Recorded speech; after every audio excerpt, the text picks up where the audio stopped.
বাবুল, হ্যাঁ তুই তো আমার বাল্য বন্ধু।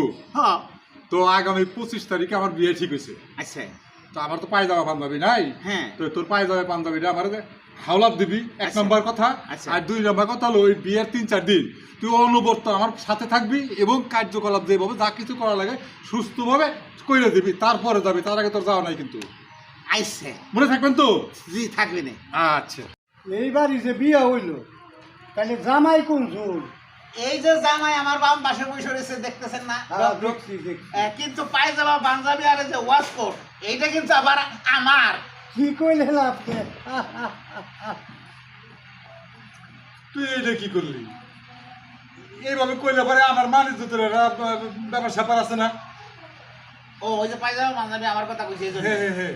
ও তাইলে তো ভুল হয়ে গেছে না। আচ্ছা ঠিক আছে আর কমান না। এইবার যে বিয়ে হইলো জামাই কোন ঝুল? ও জামাই এই যে আমার বাম পাশে বসে রয়েছে মাথায় টুপি আলা, হ্যাঁ, কিন্তু এই যে পায়জামা পাঞ্জাবি তারপরে এই যে ওয়াশকোট, হ্যাঁ, এগুলো আমার না বুঝছেন, এইগুলো আবার হ্যারিতে হাতে কিনা। কয় কি রে? না, তুই বারবারই যা আবার এই লজ্জা পাওয়ার কথা কইতেছস। তুই আবারও তো এই কথাই কইলি, এতে আমি শরম পাই না? ও একবার কইছে আমার, আবার ঘর বলে আমার না হেরি। ও ভুল হয়ে গেছে তাইলে না। আচ্ছা ঠিক আছে আর ভুল হইবেন না। এবারে যে বিয়ে হইলো তো জামাই কোন ঝুল?